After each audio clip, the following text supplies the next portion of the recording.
आज हम खंड 4 के अंतर्गत समाज और राजनीति, सोसाइटी एंड पॉलिटिक्स, यह जो खंड है इस पर चर्चा करेंगे।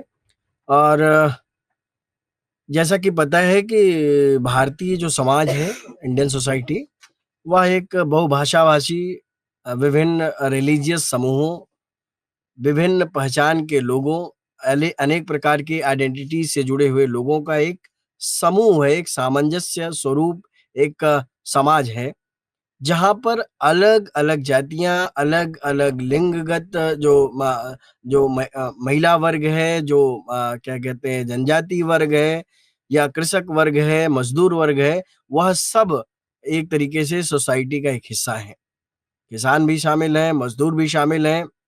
और हमें पता है कि जो समाज है, वह राजनीति से एक पारस्परिक, एक अन्योन्याश्रित संबंध के साथ जुड़ा हुआ है। हमें यह जानकारी है कि राजनीति और समाज एक-दूसरे के पोषक हैं, पूरक हैं, एक-दूसरे के एक तरीके से ऊपर निर्भर हैं।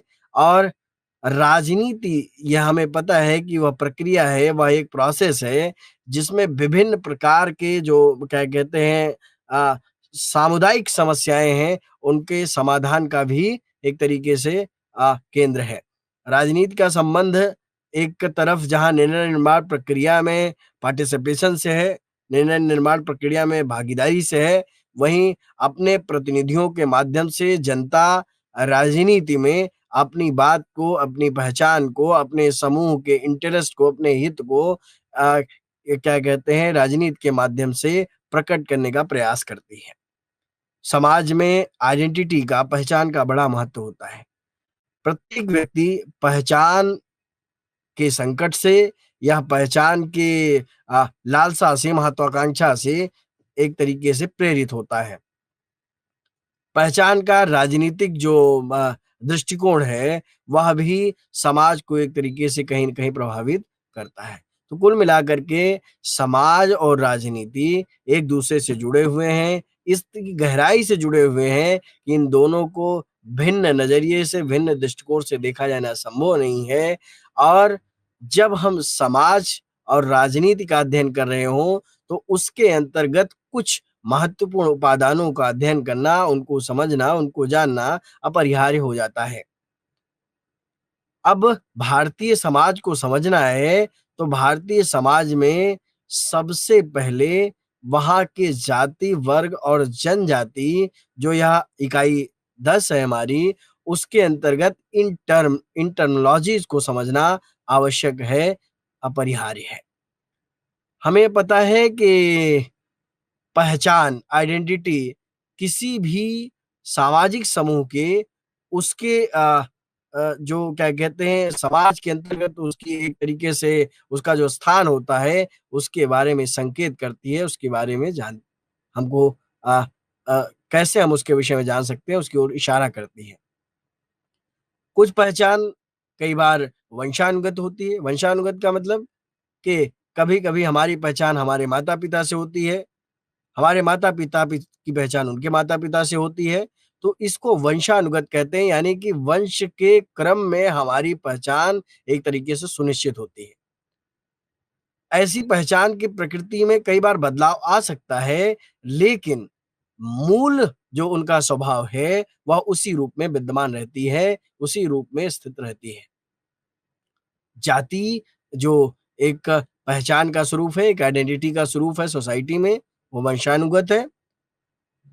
यह पता है कि क्या कहते हैं जाति का संबंध सामाजिक समूह के संबंध से है, या स्थिति किसी भी व्यक्ति के जन्म के साथ उसके साथ जुड़ जाती है, उसके साथ एक तरीके से इंटैक्ट हो जाती है। जाति वंशानुगत के साथ अंतर्विवाही होती है, यानी कि अपनी जाति के लोगों का विवाह अपनी जाति में होता है।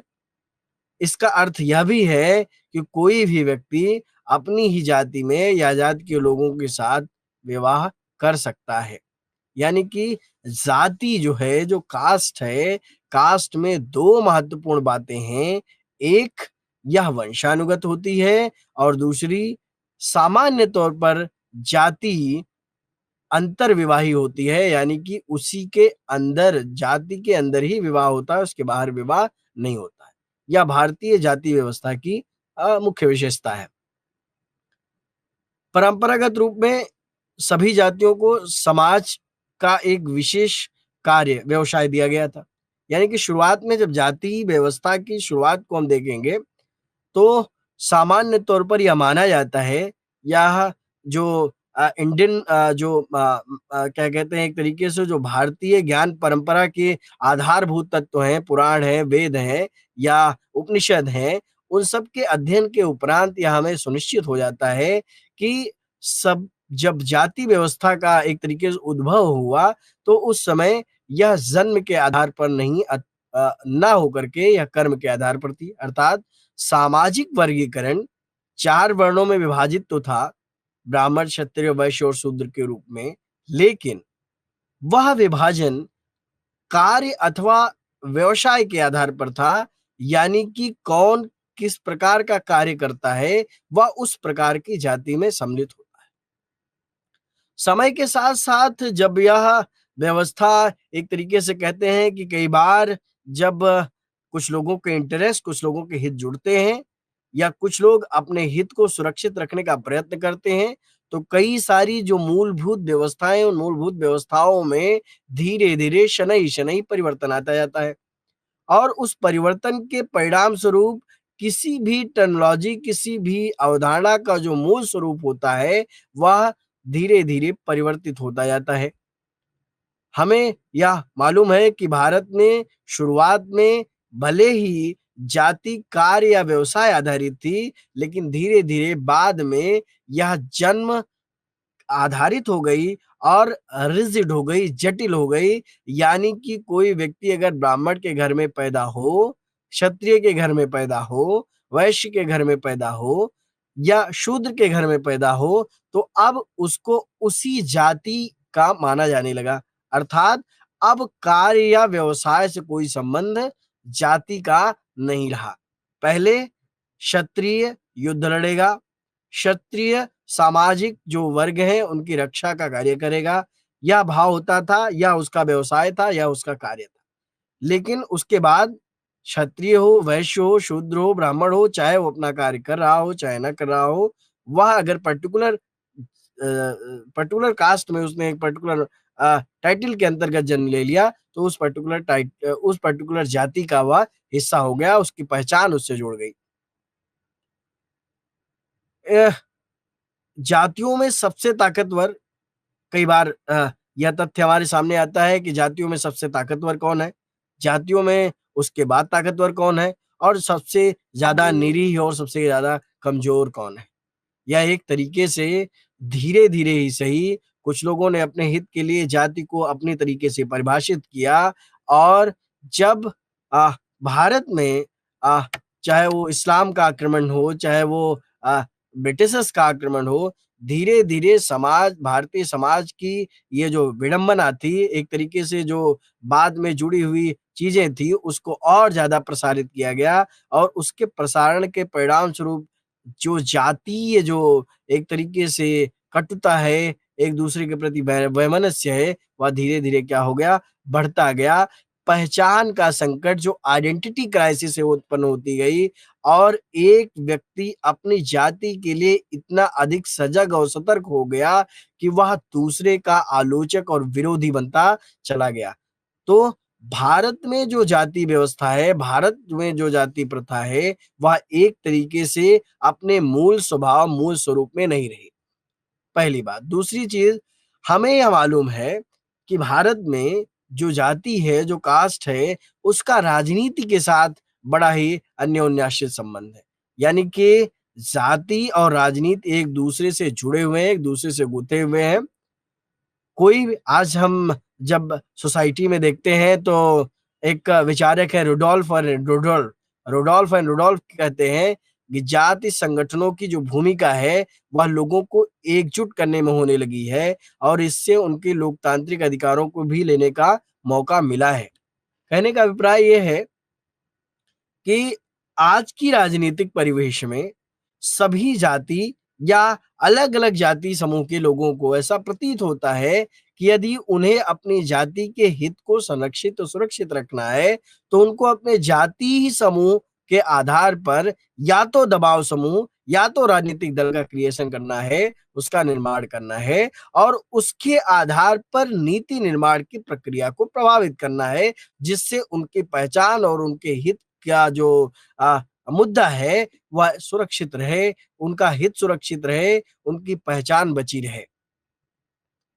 आ, संजय कुमार और क्रिस्टोफ ज़ेफरलोट, इन्होंने इनकी किताब है राइज ऑफ प्लेबियन, इन्होंने एक तर्क दिया कि विभिन्न राज्यों में जो ओबीसीज हैं, जो दलित हैं या अनुसूचित जाति जनजाति के लोग हैं, उनकी जो हिस्सेदारी है, जो भागीदारी है राजनीति में, वो समय के साथ साथ धीरे धीरे बढ़ी है और उन्होंने भारतीय राजनीति और विभिन्न राज्यों की राजनीति को प्रभावित करने का सक्षम प्रयास किया है। आप उत्तर प्रदेश की राजनीति लें, आप बिहार की राजनीति लें, इस प्रकार से तमाम अन्य अनेक राज्य हैं जहां पर जातिगत समूहों के हित की, उनके पहचान की, सुरक्षा की गारंटी देना आज के समय में चुनाव जीतने का एक आधार, एक प्रमुख आधार है। आप 1970-80 के दशक में चौधरी चरण सिंह द्वारा भारतीय क्रांति दल या लोक दल को याद करिए। उसने उत्तर भारतीय क्षेत्र में जो पिछड़े वर्ग हैं उनको एकत्रित किया। डीएमके, एआईडीएमके तमिलनाडु में उन्होंने पिछड़े वर्गों और द्रविड़ों को इकट्ठा किया। 1980 तक कांग्रेस का समर्थन का आधार भी पिछड़ा वर्ग और दलित ही था।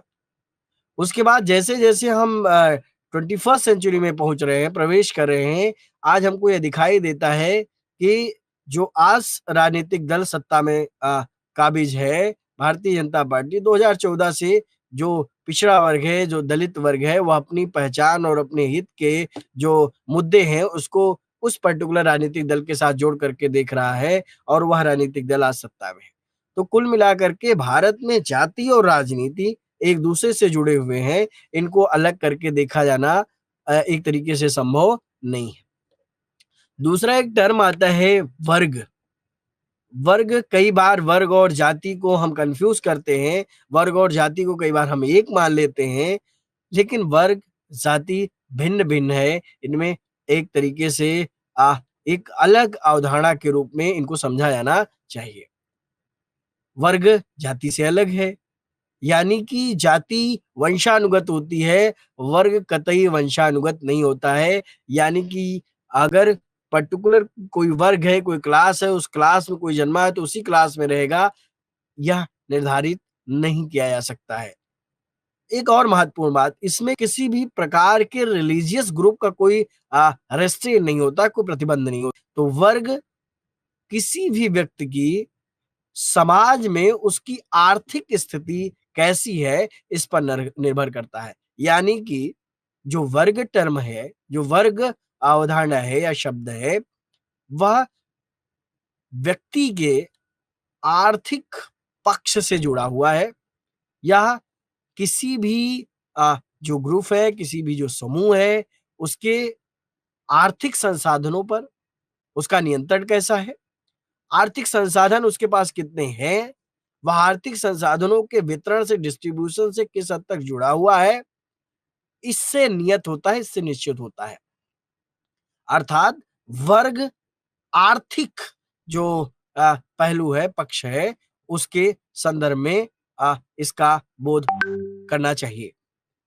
इसका संबंध कई बार जाति, जनजाति या जो रिलीजियस समूह है, कुछ मामलों में, कुछ मुद्दों में जुड़ता है, लेकिन उसकी प्रमुख पहचान नहीं है।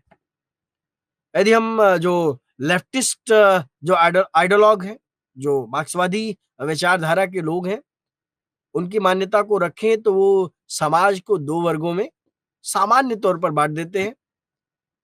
एक गरीब, लाचार, जिसके पास कुछ है नहीं, और एक अमीर, यानी कि एक है हस्नौट का वर्ग जिसके पास कुछ है नहीं या उसको जीवन जीने के लिए न्यूनतम संसाधनों के लिए संघर्ष करना पड़ रहा है, और एक अमीर वर्ग, हैव्स हैव्स जिसके पास सब कुछ है, जिसका जीवन लग्जरियस है, और वह क्या कहते हैं, एक उसका अपना क्लास है, उसकी अपनी अलग सोच है, उसकी अलग अपनी पहचान है समाज के अंतर्गत, और उसका एक विज़न है, एक लक्ष्य है।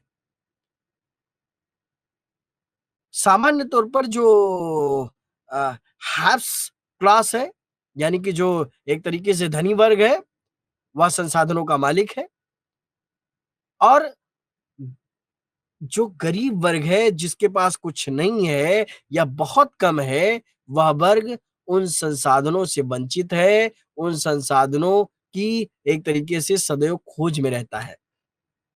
उसके पास है क्या? उसके पास केवल कार्य करने की क्षमता है, श्रम है, और पूंजीवादी समाज में कहा जाता है कि जिनके पास संसाधन है, मार्क्सवादी कहते हैं कि वो बुर्जुआ वर्ग है। जिसके पास संसाधन नहीं है, जो बुर्जुआ वर्ग के एक तरीके से रहमो-करम पर निर्भर करते हैं। स्वाद जो मार्क्सवादी विचारधारा है, पहली यूनिट में उसको जब हमने उसका अवलोकन किया था, तो हमें याद होगा कि हमने यह समझने का प्रयास किया था कि जो मार्क्सवादी विचारक हैं, मार्क्सवादी विचारक पूंजीपति वर्ग और सर्वहारा वर्ग के विषय में डिटेल्ड एनालिसिस करते हैं।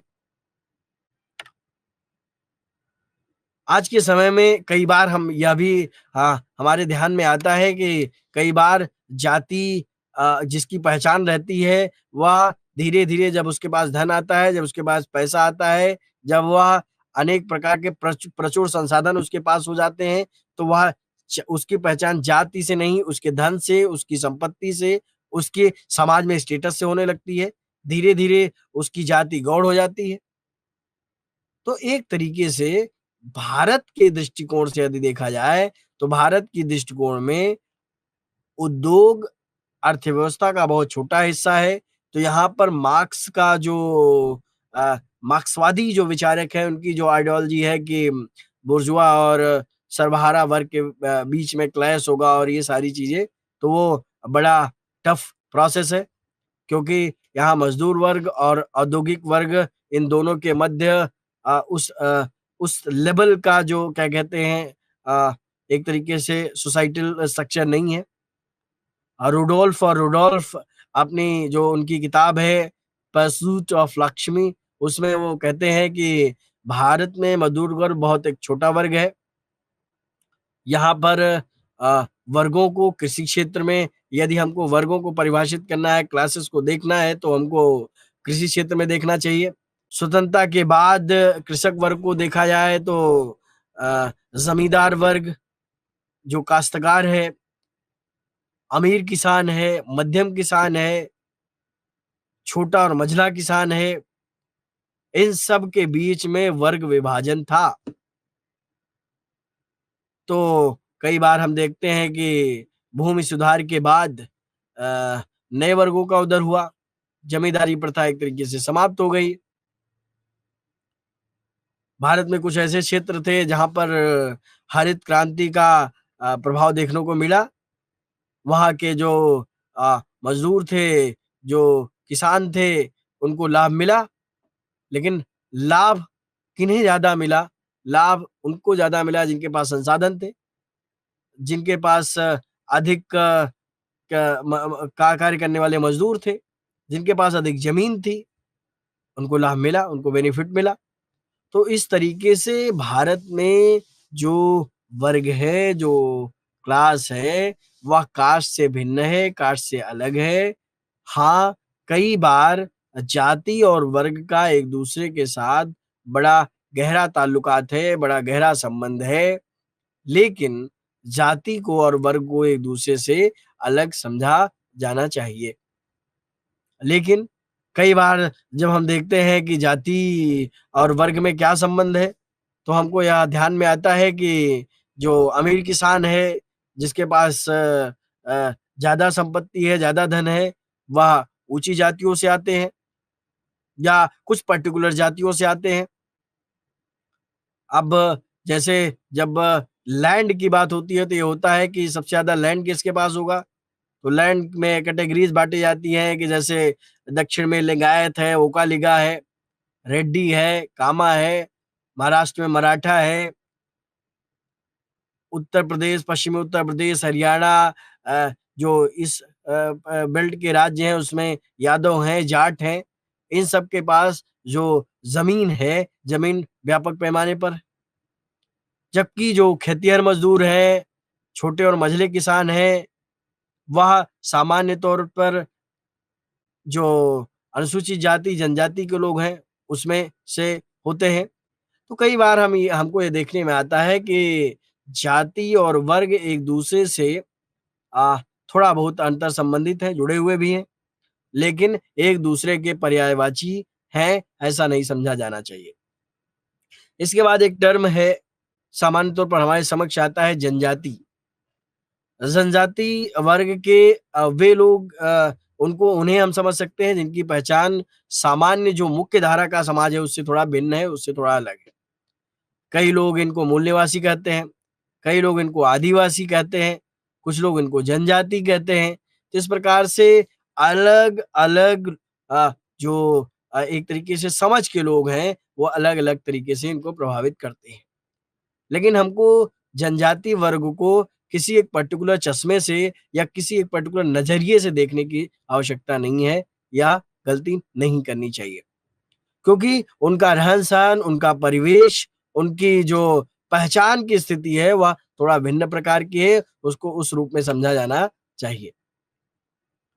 जनजाति में जो विशेषताएँ हैं वह बेसिकली क्या है कि अ, एक तरीके से जो पहाड़ी क्षेत्र है, जो पर्वतीय क्षेत्र जिसको कह सकते हैं, जंगल का जो क्षेत्र है, वहाँ पर इन जनजातियों का एक तरीके से आवास माना जाता है, हैबिटेट माना जाता है। छत्तीसगढ़, झारखंड, असम, इसके कुछ वर्ग आदिवासी माने जाते हैं। भारत में जनजाति समुदाय के लोगों के साथ कई बार हम देखते हैं कि कई बार भेदभाव हमको दिखाई देता है। लेकिन हमको इसकी गहराई से पड़ताल करनी चाहिए कि वास्तव में क्या जनजाति आदिवासी जो समाज है वो भारतीय सामाजिक जो व्यवस्था है उससे भिन्न है? उसके उसका जो पहचान है, उसकी जो आइडेंटिटी है वो एकदम अलग है। उसका भारतीय समाज, उसकी भारतीय जो राजनीतिक जो व्यवस्था है उससे कोई लेना-देना नहीं है, या वह भारतीय समाज का विरोधी है अथवा भारतीय समाज उसका विरोधी है। इसको हमको ठीक ढंग से समझना चाहिए। तो जब जनजाति की बात होती है, जब आदिवासी की बात होती है, तो जनजाति और आदिवासी हम इस अर्थ में भी समझ सकते हैं कि कई बार जो जब हमारे ऊपर आक्रमण हुए, चाहे वो 800 ईस्वी पूर्व के बाद या फिर ब्रिटिशर्स के आक्रमण हुए, उन आक्रमणों के पश्चात बहुत सारा वर्ग ऐसा था जो अपनी आइडेंटिटी को उसी रूप में नहीं रख पाया।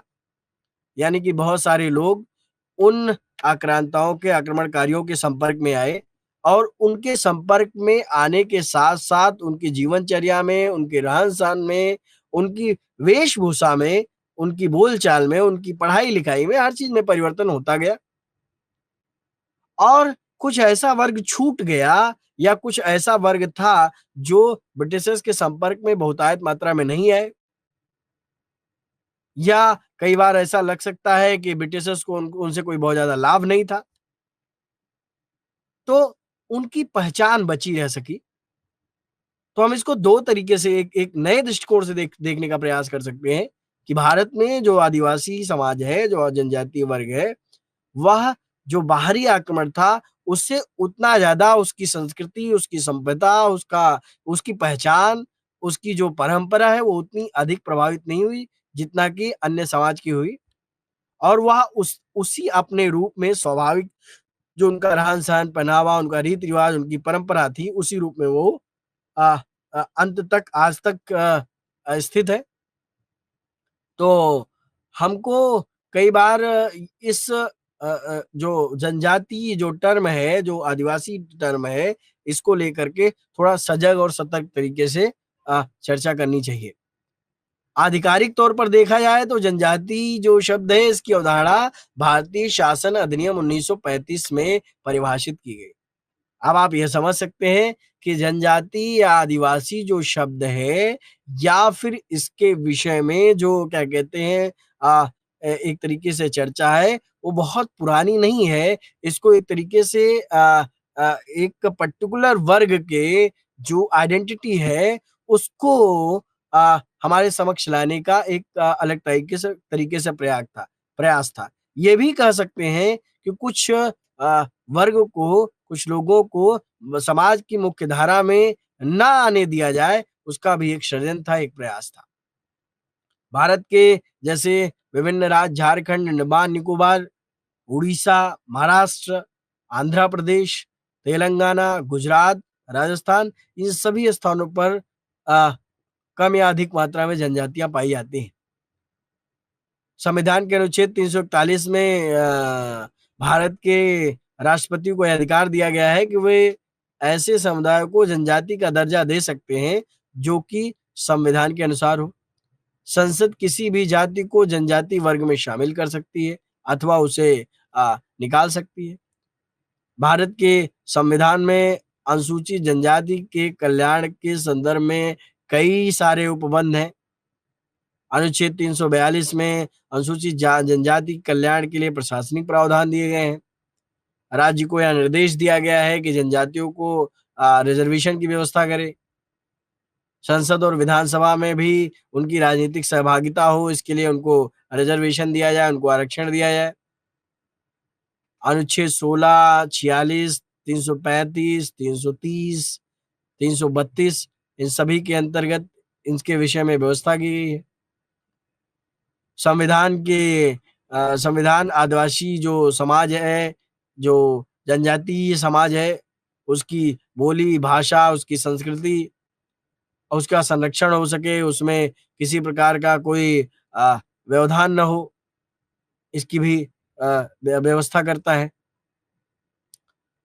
संविधान की 6ठी अनुसूची में स्वायत्त जिला परिषद का गठन किया गया है, उसका प्रावधान है, विशेषकर उत्तर पूर्वी राज्यों, पहाड़ी क्षेत्रों के लिए।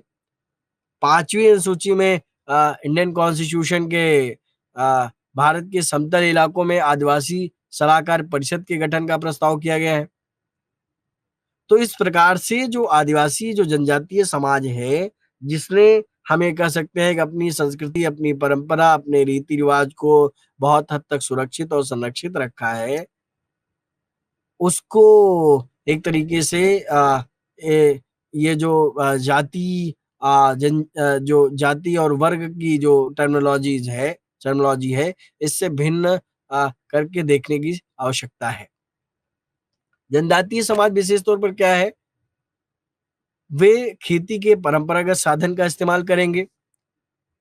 बहुत ज्यादा उनके पास विकसित बाजार नहीं है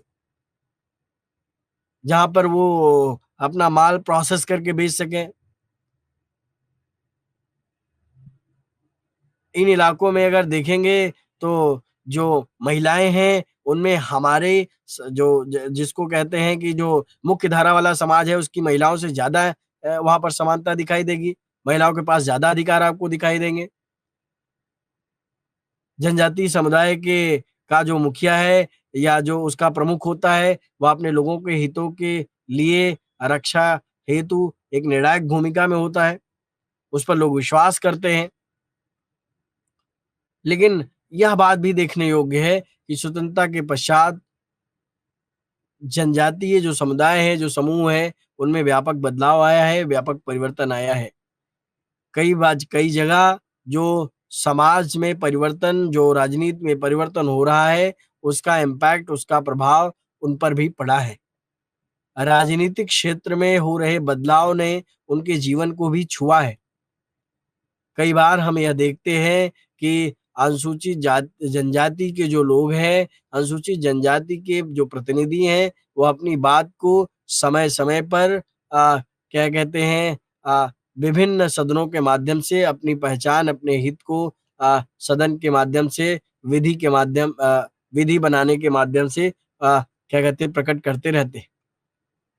तो कुल मिलाकर के जो यह इकाई है, जिसमें हमने बात की कि जाति, वर्ग और जनजाति, यह तीनों अलग-अलग जो टर्म हैं, जो अलग-अलग अवधारणाएँ हैं, इनको हमको ठीक ढंग से समझना चाहिए और हमको यह भी समझना चाहिए कि किस तरीके से जाति, वर्ग और जो जनजातीय समाज है, आदिवासी समाज है, वह भारतीय राजनीति के ऊपर प्रभावित करता है और भारतीय राजनीति उसको किस तरीके से प्रभावित करती है अथवा उससे किस प्रकार से जुड़ी है। अगली इकाई की ओर हम बढ़ते हैं। अगली इकाई हमारी जेंडर है, लिंग से लिंगगत जो मुद्दे हैं, जो इश्यूज़ हैं, उनसे जुड़ी हुई है। तो समाज में कई बार देखते हैं कि जो लोगों की पहचान है वो भाषा, उनके किस धर्म के अंतर्गत हैं, उनका जो रिलीजियस बिलीफ है, उनकी जाति क्या है, उनका लिंग क्या है, उनका जो रहवास क्या है, इत्यादि के आधार पर उनकी पहचान की जाती है। जेंडर के विषय में जानकारी करना यह अत्यधिक आवश्यक है। अब हम यह देखते हैं कि कई बार जब 1900 क्या कहते हैं 1980 के दशक में अ, महिला आंदोलन बड़ी तेजी गति से आगे बढ़ रहा था। भारतीय जो राजनीतिक परिदृश्य है, जिसने उनके मुद्दों को छुआ, उनके मुद्दों पर चर्चा की, उनको मुद्दों पर बात की। लेकिन ये भी हम देखते हैं कि जो महिलाओं से जुड़े हुए मुद्दे थे, वो हर जगह समान रूप से व्याप्त नहीं थे। जेंडर से संबंधित मुद्दे महिलाओं, पुरुषों और ट्रांसजेंडरों की समस्या नहीं रहे हैं। यह सभी को प्रभावित करते हैं। यानी कि जेंडर कोई एक पर्टिकुलर लिंग के विषय से संबंधित नहीं है। और उनका जो उनसे संबंधित जो एक तरीके से कह सकते हैं कि उनके संबंधित जो समस्याएँ आती हैं, उनसे संबंधित जो क्या कहते हैं हमारे सामने व्यवधान उत्पन्न होता है, उसका समाधान भी हमको सामूहिक रूप से करना होता है। हमें ये पता है कि जिस समाज में पुरुष और महिला समान ताकत रखते हैं, समान शक्ति रखते हैं, समान क्षमता रखते हैं, उस समाज का विकास एक तीव्र गति से होता है। वह समाज अपने वैकासिक जो अवस्था है उसको बहुत जल्दी प्राप्त कर लेता है। लेकिन कई बार हम देखते हैं कि समाज में जो पितृसत्तात्मक व्यवस्था है वह हावी हो जाती है। महिलाओं को, स्त्रियों को उनका जो स्वाभाविक स्थान है वो प्राप्त नहीं हो पाता है। क्योंकि कई बार यह देखने में आता है कि समाज में जो अ, पितृसत्ता है, वह मातृसत्तात्मक व्यवस्था को स्वीकार नहीं करती है। हम जब भारतीय समाज को एक तरीके से ऐतिहासिक उसका मूल्यांकन करते हैं, उसका ऐतिहासिक पुनरावलोकन करते हैं, तो हमको ये दिखाई देता है, ये समझ में आता है कि जो क्या कहते हैं भारतीय समाज रहा है, वह मातृसत्तात्मक व्यवस्था है, वह उसमें कहीं न कहीं पाई जाती थी। पितृसत्तात्मक और मातृसत्तात्मक व्यवस्था किसी भी प्रकार से एक-दूसरे को गौर नहीं मानते थे। लेकिन समय के साथ-साथ जो पितृसत्तात्मक व्यवस्था है, उसने एक तरीके से ग्रैब कर लिया, पावर जिसको कहते हैं कि जब कोई पावर सीकर होता है, तो वह धीरे-धीरे शक्ति का केंद्रीकरण करना चाहता है और शक्ति का केंद्रीकरण व्यक्ति करते, वह जो सामने का जो ग्रुप है उसको एक तरीके से बहुत वीक कर देता है, बहुत कमज़ोर कर देता है। अब जेंडर पर आधारित असमानताएँ हम देखें तो मुख्य रूप से सामाजिक एवं आर्थिक विषमताओं के कारण तथा संस्थाओं में महिलाओं और जो ट्रांसजेंडर वर्ग है, उसकी प्रतिनिधियों की कमी भी सामान्य तौर पर हमको दिखाई देती है। जिस तरीके से जो संख्या है कुछ पर्टिकुलर वर्ग की, उस संख्या के आधार पर उनको रिप्रेजेंटेशन नहीं मिल पाता है और जब उनको रिप्रेजेंटेशन नहीं मिल पाता है और बहुमत के आधार पर कोई निर्णय लेना होता है, तो वह उनके विरुद्ध जाता है, उनके पक्ष में नहीं जाता है। हम ये कह सकते हैं कि जो आर्थिक स्वतंत्रता है, वह जो जेंडर आधारित भेदभाव है, लिंग आधारित भेदभाव है, उसको कुछ हद तक कम कर देता है, कुछ हद तक कम करने का प्रयास कर देता है, लेकिन उसको एकदम से समाप्त नहीं करता है। उसके लिए आपसी सामंजस्य की आवश्यकता होती है। भारत में यदि देखा जाए तो महिला आंदोलन की शुरुआत स्वतंत्रता प्राप्ति के पहले से हुई। ये आंदोलन महिलाओं के विभिन्न मुद्दों से जुड़े रहे। वर्तमान समय में समकालीन जो भारत है, महिला आंदोलन भारतीय समाज में एक प्रमुख उपादान रहा है, प्रमुख हिस्सा रहा है। कुछ समाज सुधारकों ने महिलाओं के अधिकार, उनको सम्मान दिलाने के लिए, समाज में व्याप्त जो कुरीतियां हैं उनको मिटाने के लिए, उनको समाप्त करने के लिए बहुत प्रयास किए। 19वीं सदी के प्रारंभिक दशक में आप राजा राम मोहन नायक का नाम लीजिए। उन्होंने सती प्रथा का विरोध किया। पंडित मृत्युंजय विद्यालंकार ने कहा कि सती को शास्त्रों में मान्यता नहीं मिली है। 1850 में ईश्वर चंद्र विद्यासागर ने आ, आ, कहा कि जो भारतीय शास्त्र परंपरा है, जो भारतीय उपनिषदीय पुराणीय परंपरा है, वहां पर कहीं भी विधवा का पुनर्विवाह का विरोध नहीं है। तो इस प्रकार से क्या कहते, भारतीय समाज में आजादी के पूर्व, स्वाधीनता के पूर्व जो समाज सुधारक थे, उन्होंने महिलाओं के पहचान के लिए, उनकी सामाजिक स्थिति को सुधारने के लिए निरंतर प्रयास किए। वो विधवाओं का पुनर्विवाह हो, बाल विवाह को रोकना हो, सती प्रथा पर प्रतिबंध लगाना हो, ये सारी चीजें इस पर संघर्ष हुए। स्वामी दयानंद सरस्वती ने जो हिंदू है उनमें सुधार करने के लिए आर्य समाज आंदोलन की शुरुआत की। उन्होंने शास्त्रों की व्याख्या करते हुए कहा कि पुरुष और महिलाओं को समान अधिकार है। पुरुष और महिला एक ऐसे पक्षी के समान है जो जिसके दो पंख, एक पंख पुरुष और दूसरा महिला है। यदि कोई एक पंख काट दिया जाए तो वह पक्षी उड़ नहीं सकता। तो समाज रूपी पक्षी के दो पंख हैं, एक पुरुष और एक महिला। दोनों में से किसी एक को हटा करके समाज का या राष्ट्र का उत्थान नहीं देखा जा सकता। स्वामी दयानंद सरस्वती ने बहुविवाह और बाल विवाह का विरोध किया।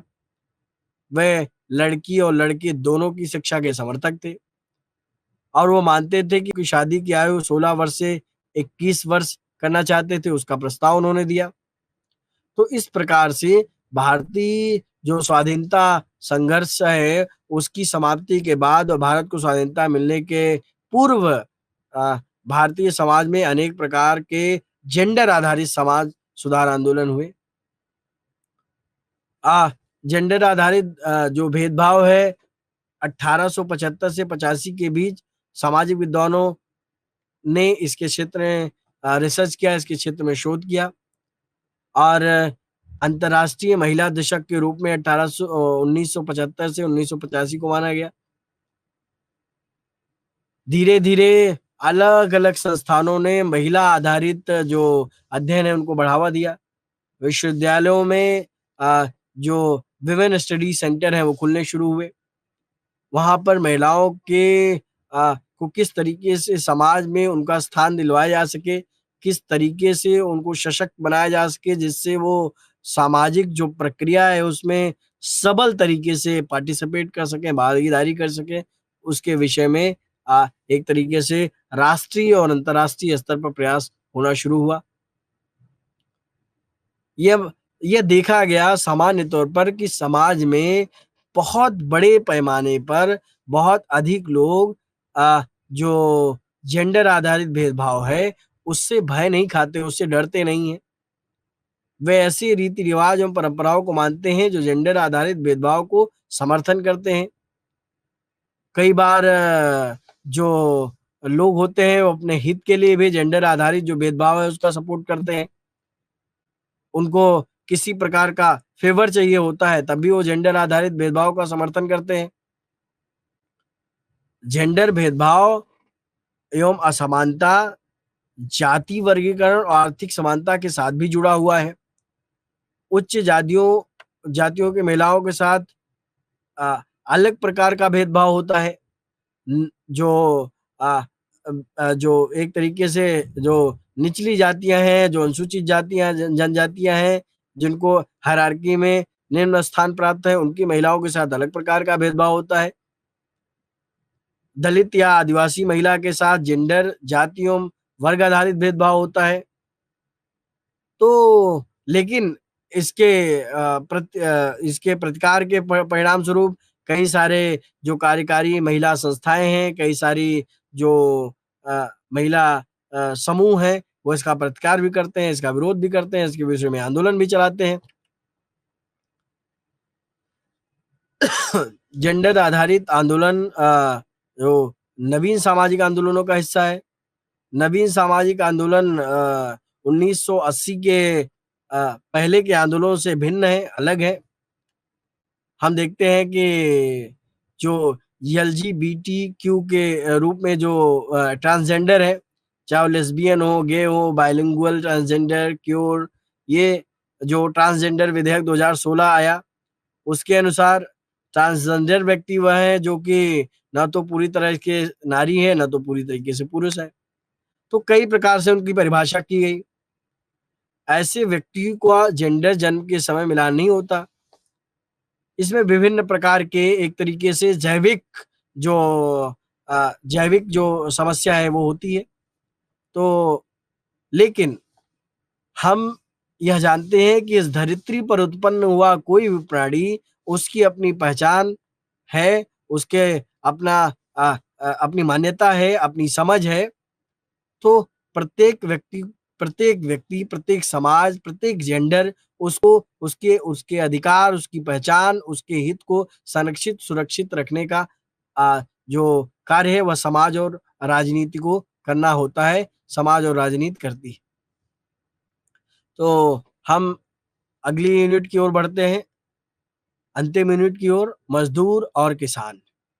हम यह जानते हैं कि भारतीय समाज में किसान और मजदूर दो ऐसे उपादान हैं जो भारतीय समाज को भी गतिकी प्रदान करते हैं और भारतीय राजनीति को भी गतिकी प्रदान करते हैं। तो मजदूर और किसान जो आंदोलन है, जो मजदूर और किसान वर्ग की अपनी पहचान है, उसके विषय में हम चर्चा करेंगे। भारत में 19वीं सदी के मध्य में मजदूर आंदोलन का उभार हमारे सामने आता है। जब और भारत में ही क्यों, पूरे विश्व में 17वीं 18वीं शताब्दी से इंडस्ट्रियल रिवॉल्यूशन होती है, औद्योगिक क्रांति होती है, और उस औद्योगिक क्रांति का पूरे वैश्विक पटल पर प्रभाव पड़ता है, उसका इम्पैक्ट पड़ता है। भारत भी उससे अछूता नहीं था। 19वीं शताब्दी के मध्य में आते आते जब आधुनिक उद्योगों, जो डाक है, जो रेलवे है, जो टेलीग्राफ है, इन सभी के जो स्पैन है, जो क्षेत्र है, उसमें बढ़ोतरी आई। और इसी के साथ साथ जो मजदूरों से संबंधित आंदोलन था, उसमें वृद्धि हुई। संगठित मजदूर संघों को श्रमिक संघ भी कहा जाता है। अखिल भारतीय श्रमिक संघ की स्थापना 1920 में हुई थी और इसका मुख्य उद्देश्य था कि मजदूरों को संगठित कैसे किया जाए और उनकी आर्थिक, सामाजिक और राजनीतिक हित को किस प्रकार से सुरक्षित रखा जाए। विशेषकर 1920 के बाद जो वामपंथी गुट है, वामपंथी मजदूर संगठन है, उन्होंने मजदूर संगठनों पर धीरे धीरे अपना आधिपत्य स्थापित कर लिया। 1929 में मेरठ षड्यंत्र केस में जो कम्युनिस्ट जो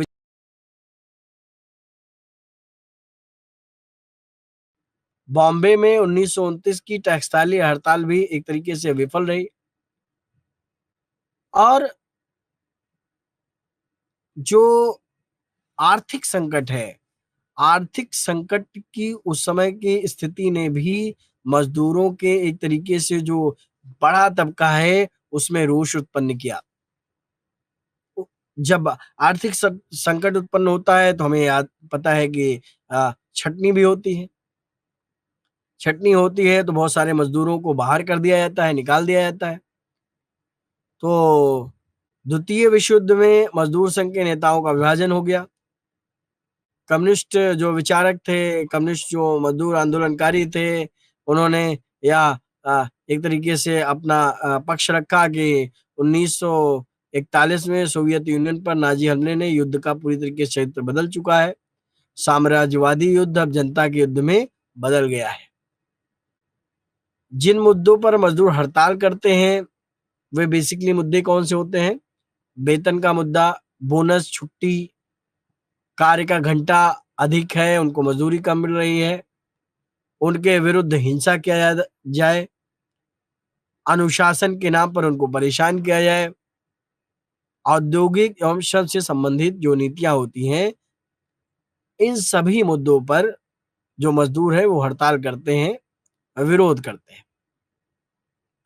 मजदूर कई बार अपनी जो समस्याएं हैं उनके समाधान को अलग अलग प्रकार के, फिर भूख हड़ताल करना, घेराव करना, अलग अलग प्रकार के प्रदर्शन करना, छुट्टी पर चले जाना, बिजली कटौती कर देना, ये सारी चीजें। जो रेलवे, पुल, खदान और टेक्सटाइल वर्कर हैं वे स्वतंत्रता प्राप्ति के पहले उन्होंने हड़ताल की थी। इनमें से जो केंद्र हड़ताल के थे वो बेसिकली नागपुर, अहमदाबाद, मुंबई, उस समय बम्बई, मद्रास, कलकत्ता, हावड़ा, ये सारे थे। 1920 में गांधी जी ने अहमदाबाद के टेक्सटाइल मजदूरों की हड़ताल में दखल दिया, उनका नेतृत्व किया था। तो उत्तर औपनिवेशिक काल में मजदूर आंदोलन कई बार राष्ट्रीय स्तर पर, स्वतंत्रता के बाद मजदूरों की जो आकांक्षाएं थी एक तरीके से उनको वह स्थान नहीं मिल सका जो उनको अपेक्षा थी। उनकी जो सेवा शर्तें थी, उनका जो वेतन था, उसमें कोई विशद परिवर्तन नहीं हुआ, उसमें सुधार नहीं आया। तो उसमें भारतीय राष्ट्रीय ट्रेड यूनियन कांग्रेस का जन्म 1947 में कांग्रेस द्वारा हुआ। प्रजा सोशलिस्ट पार्टी ने 1948 में हिंदू मजदूर सभा का गठन किया, मजदूरों के अपने अधिकारों की रक्षा के लिए संघर्ष किया। 1947 में देश में बहुत व्यापक मात्रा पर हड़ताल हुई, लगभग 1811 हड़तालें हुई। इनमें से करीब 2000 से अधिक मजदूर शामिल हुए। रिकॉर्ड स्तर पर जब हड़ताल होती है तो कई बार आर्थिक गतिविधियां भी प्रभावित होती हैं, और आर्थिक गतिविधियां प्रभावित होती है तो किसी भी देश की जो राजनीतिक अवस्थिति है उसका प्रभावित होना स्वाभाविक है। इसके बाद हम जो मजदूर वर्ग है, मजदूर वर्ग कई बार अपने इंटरेस्ट के लिए, अपनी पहचान के लिए, अपनी आइडेंटिटी के लिए जो राजनीतिक दल हैं उनके ऊपर दबाव डालते हैं। कई बार वो दबाव समूह का निर्माण करते हैं। उन दबाव समूह के निर्माण के बाद वह जो मजदूरों की समस्याएं होती हैं, उन मजदूरों की समस्याओं को लेकर के वह जो राजनीतिक दल होता है या जो सत्ता पे काबिज जो राजनीतिक दल होता है उसके ऊपर दबाव डालते हैं। उनका प्रयास होता है कि उनका जो हित है उसकी पूर्ति हो। उनका यह प्रयास होता है कि जो उनकी मांगे हैं उनके विषय में समुचित एक एक निष्कर्ष तक पहुंचा जाए, उस पर कुछ डिसीजन लिया जाए, उस पर कुछ निर्णय लिया जाए। इसी प्रकार से मजदूर वर्ग के आंदोलन के साथ साथ भारत में एक वर्ग है किसान या कृषक वर्ग। इसके विषय में हमने शुरुआत में प्रथम यूनिट में चर्चा की है। जो किसान है, जो कृषक वर्ग है, जो खेती या कृषि के कार्यों से जुड़ा हुआ होता है तथा उसके पास खेती की जमीन होती है, खेती के कार्यों में वह पूरी तरीके से पार्टिसिपेट करता है, भाग लेता है, और इनकी पहचान, इनका हित समाज में एक अलग प्रकार, एक भिन्न प्रकार का होता है। पिछड़ी और सामंती जो कृषि व्यवस्था है, जो सिस्टम है, उसमें कई बार शुरुआत में जो छोटे और मझले किसान होते थे, उनका काम क्या होता था? जमींदारों के लिए काम करना, उनकी जमीन, उनकी जोत पर काम करना और अन्न उपजाना। जमींदार जो वर्ग था, उसके लिए कार्य करना। जो प्रगतिशील कृषि व्यवस्था में काश्तकार भूमि के मालिक होते हैं, क्योंकि वहां पर भूमि सुधार लागू हो गया होता है, जिस कारण वे भूमि के मालिक होते हैं। कई बार जो किसान गरीब होते हैं, जिनके पास न्यूनतम संसाधनों का भी अभाव होता है, वे अपनी जरूरतों को पूरी करने के लिए, उनके पास संसाधनों की कमी हो तो वे दूसरों के खेतों में काम करते हैं। वह उनकी जो कमी होती है, जो उनके पास संसाधनों की कमी होती है, उसको दूर करने के लिए दूसरे के ऊपर निर्भर हो जाते हैं। इन्हें हम छोटे और गरीब, अथवा एक तरीके से जो जोतहीन किसान कहते हैं। जो किसान वेतन के लिए काम नहीं करते, जिनके पास पर्याप्त संसाधन है, उनको अमीर अथवा मध्यम वर्गीय किसान कहा जा सकता है। ऐसे किसान अपने परिवार पर निर्भर रहते हैं या फिर खेती के लिए बाहर से मजदूर बुलाते हैं। तो कुल मिलाकर के जो भारतीय समाज है, भारतीय समाज में किसान एक एक कृषक वर्ग, एक बड़ा वर्ग है, जो भारतीय राजनीति को, भारतीय जो सामाजिक संरचना है, उसको प्रभावित करता है। स्वतंत्रता के बाद हम देखते हैं कि भारत में कई किसान आंदोलन हुए। अवध आंदोलन उत्तर प्रदेश में, 1920 में खेड़ा एवं बारदोली आंदोलन गुजरात में, चंपारण आंदोलन बिहार में, मोपला विद्रोह केरला में। स्वतंत्रता प्राप्ति के बाद तेलंगाना, आंध्र प्रदेश, तेबागा, नक्सलवादी आंदोलन, ये सारे आंदोलन एक तरीके से जो किसान वर्ग है, उसके इंटरेस्ट, उसके हित को लेकर के प्रारंभ हुए। बाद में उनकी परिणति क्या हुई, वह विमर्श का अलग विषय है। स्वतंत्रता के पहले किसान काफी दयनीय स्थिति में थे। उनकी सामाजिक और आर्थिक दोनों स्थिति ठीक नहीं थी। उनका एक वर्ग के द्वारा शोषण किया जा रहा था। वह वर्ग जमींदारों का था, साहूकारों का था, औपनिवेशिक जो शासक थे या ब्रिटिशर्स थे, उनका था। जमींदार कई बार किसानों से बेगार करवाते थे, उन्हें जबरदस्ती कार्य करने पर मजबूर किया जाता था, उनके ऊपर कई प्रकार के शुल्क थोपे जाते थे, वे कई बार कर्ज चुकाने में असमर्थ होते थे तो उनको गुलाम बना लिया जाता था। तो इस प्रकार से कई प्रकार की समस्याएं भारत की स्वाधीनता से पहले कृषक वर्ग के ऊपर थी। किसान कई बार पूरी तरीके से साहूकार के कर्ज में डूब जाते थे। अपनी रोजमर्रा की जो जरूरतें थे उनकी पूरा करने के लिए वो संघर्ष कर रहे होते थे। अपने परिवार के को एक तरीके से उनको जीवन देने के लिए संघर्ष कर रहे होते थे। और कई बार यहाँ तक कि वो साहूकार और जमींदार के कर्ज के तले बोझ तले किराया, सेवा या बेगार देने की स्थिति नहीं बचते थे, तो कई बार उनको उन्हीं की जमीन से बेदखल कर दिया जाता था। किसानों ने साहूकारों, जमींदारों, औपनिवेशिक शासन के जो एक तरीके से प्रतिनिधि थे, उनके विरुद्ध कई बार विद्रोह भी किया। इसका नेतृत्व भी ग्रामीण किसानों तथा शहरी बुद्धिजीवी वर्ग ने किया। बाबा रामचंद्र एक उनमें से एक किसान थे, जिन्होंने इसका नेतृत्व किया। 20वीं सदी के शुरुआत में विभिन्न राजनीतिक दलों ने किसानों को एकजुटने की कोशिश की। कांग्रेस पार्टी ने 1920 से ही अपने समर्थन को बढ़ाने के लिए किसानों को एकजुट किया। इसने किसानों को राष्ट्रीय स्तर पर अपने आंदोलन को बढ़ाने में मदद की। 1928 के बारदोली सत्याग्रह के पश्चात किसानों के आंदोलन को भी इसमें मिला लिया गया।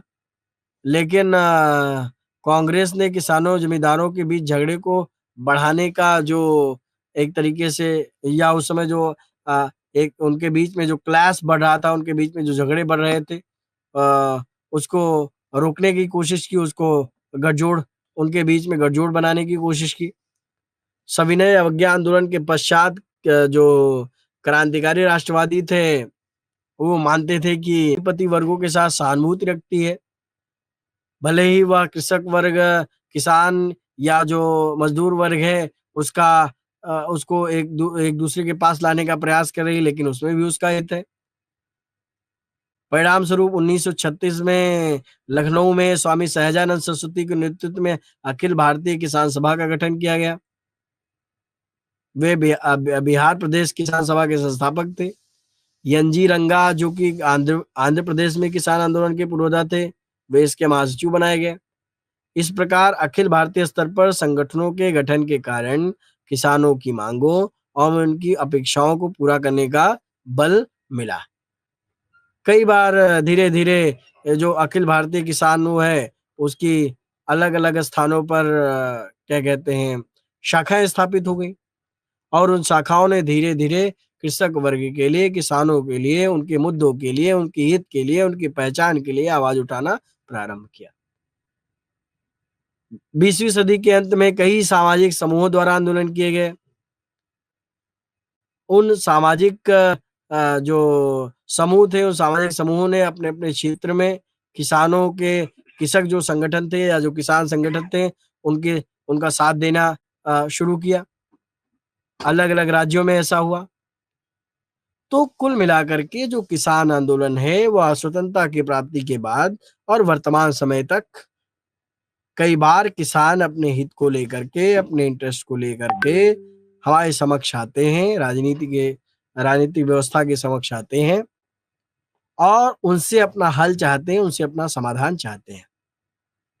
हमें यह मालूम है कि भारत में आर्थिक सुधारों की शुरुआत 1990 से हुई, और 1990 के बाद पूरे के पूरे सामाजिक संरचना में क्या, इसने राजनीति को भी प्रभावित किया, और समाज के अंतर्गत विद्यमान जो अलग अलग प्रकार के समूह हैं, उनको भी प्रभावित किया।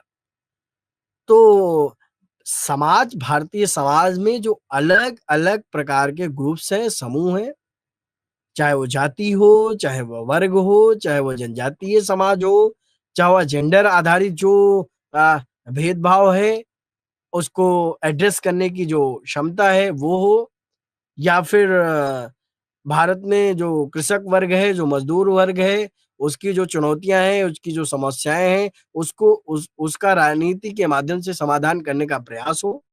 यह सारे प्रयास अभी भारतीय जो सामाजिक व्यवस्था है, राजनीतिक व्यवस्था है, उसमें अनवरत चल रहे हैं। तो कुल मिलाकर के आज हमने यह समझने का प्रयास किया कि भारत में जो समाज है और राजनीति है, वह एक दूसरे से पारस्परिक रूप से जुड़े हुए हैं, वह एक दूसरे से अलग नहीं है। समाज में किसी भी प्रकार की उथल पुथल होती है, या समाज में किसी भी प्रकार का परिवर्तन होता है, उस दशा में, उस परिस्थिति में राजनीतिक व्यवस्था का प्रभावित होना सुनिश्चित हो जाता है, और राजनीति उसमें एक महत्वपूर्ण रोल प्ले करती है।